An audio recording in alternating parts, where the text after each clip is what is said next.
والسلام عليكم ورحمة الله وبركاته، أهلا بيكم النهاردة في فيديو جديد على قناة يوسف تي يو تي. بص الأول صلي على النبي وتابع معايا الدرس. بص، امبارح وأنا بقلب شفت بوستر فيلم عصابة عظيمة أو عصابة عظيمة. أنا من هواة جمع البوسترات اللي ما بحبهاش وأعمل عليها إيديت. أوكي، البوستر ده طبعا مع احترامي طبعا للمصمم الأصلي، مش مفيش حاجة اسمها غلط أو صح في الفن، مفيش حاجة اسمها غلط أو صح في التصميم، في الرسم، في أي حاجة. فاللي أنا هعمله في الفيديو دوت هو الصح اللي انا بحبه. الحاجات اللي انا بحب اعملها في التصميم بتاعي هعملها في التصميم ده. هو بالنسبه له دي الحاجه اللي هو بيحبها، هو ده الشغل اللي هو عمله، ايا كان ايه الاسباب اللي خلت ده يحصل. ولكن انا هعدل عليه اخليه يعجبني انا، كأن انا اللي عامله. اوكي، مش كأن انا عامله، مش سارق التصميم يعني، اقصد لو انا اللي كنت عامله كنت هعمل فيه إيه. لو انت لسه مبتدئ في الفوتوشوب ولسه جديد في البرنامج، فانصحك تشوف سلسله تعليم الفوتوشوب للمبتدئين، هتلاقي اللينك بتاعها تحت في الديسكربشن. وفي دروس كتير قوي في القناه، ابقى ادخل شوفها هتفيدك ان شاء الله.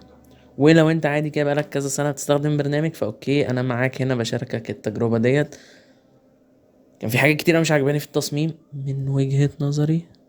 اوكي، من وجهة نظري عشان ما يبقاش فيه حساسيات، من وجهة نظري. اوكي، اول حاجة ان البوستر ما فيهوش اي فوكس على اي حاجة خالص، كل حاجة في الفوكس. اوكي، دي كانت حاجة مش عاجباني خالص. فانا ببتدي اول حاجة ان انا قصيت الموديل بتاعي اللي هو في الحالة دي مدام اسعاد يونس.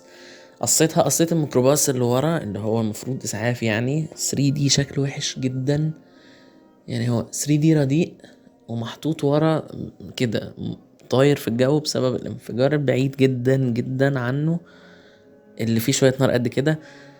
فا اوكي، مضطرين نشتغل كمان على الميكروباص اللي من غير ماركة كمان. الدركسيون اللي في الوش تجاهلت تماما سبيكة الذهب، مش مهم عندي خالص.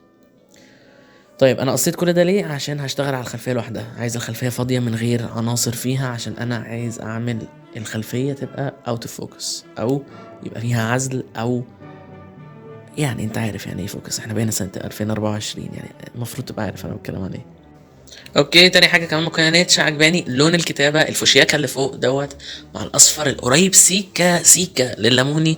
انا ما بحبش الالوان دي فغيرتها. انا بحب اللون لما تحب تعمل لون فوشيا وبينك، دي مش نصيحه خالص، ده انا بكلم نفسي. انا لما بحب اعمل لون بينك او روز او ما بعملش فوشيا. اوكي، فوشيا از نوت ا كولر، فوشيا از ازعاج.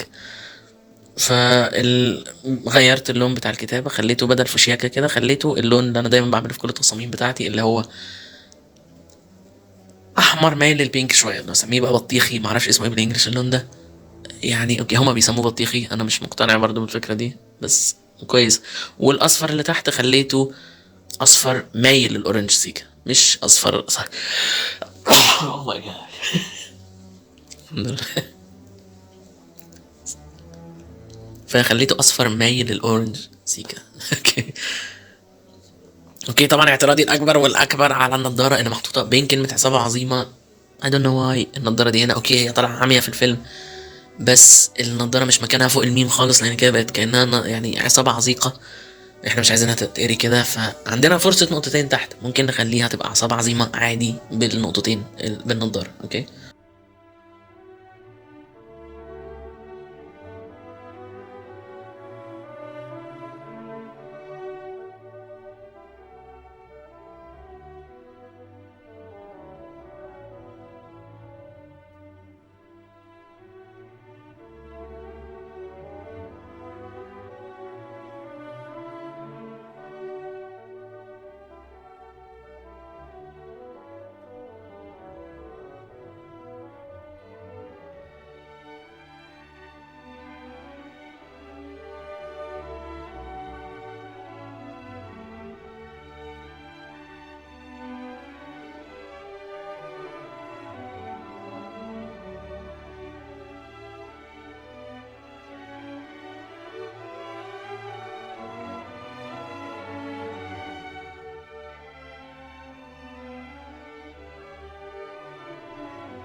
اوكي، نورت السرينة. بحب اوي الاضاءة اللي يعني ايه، غمقنا الميكروباص شوية لان الانفجار وراه، فالمفروض هو يبقى مشع شوية. وزي ما انت شفت في الفيديو في الاول، انا حطيت اكسبلوجنز، حطيت انفجار، لانه ده مش منظر انفجار، ده ما كانش فيه انفجار كفاية، كان فيه شوية دخان ورا يعني.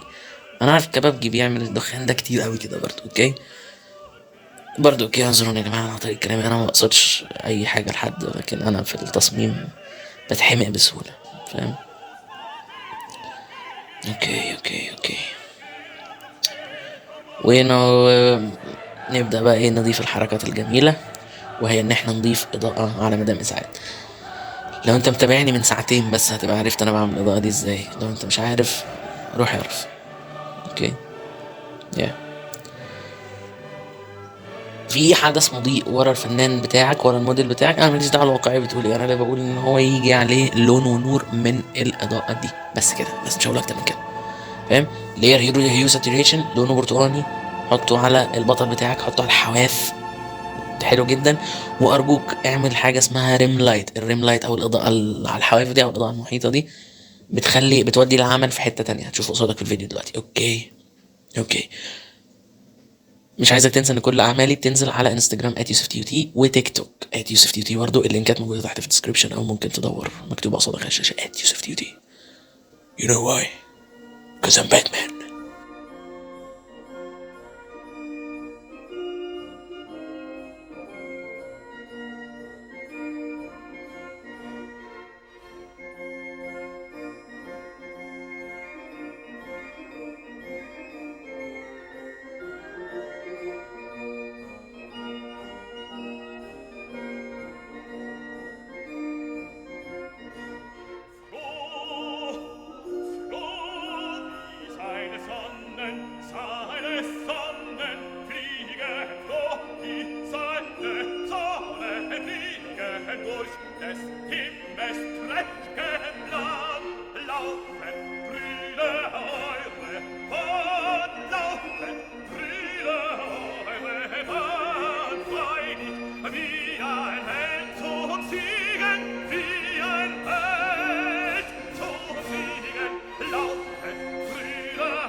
اوكي بس كده، واعمل لايك للفيديو ده، بتبقى حاجه كويسه جدا جدا جدا، صدقني. believe me بليز، ارجوك. مش ارجوك ولا حاجه يعني بقى، ده كلام كتير بيتقال. انت مش مشكله خالص، ما تركزش معايا دلوقتي. بس كده، ادخل اعمل لايك للبوستر ده على الانستجرام عندي، عشان إيه يعني لايكات حاجه حلوه. اوكي.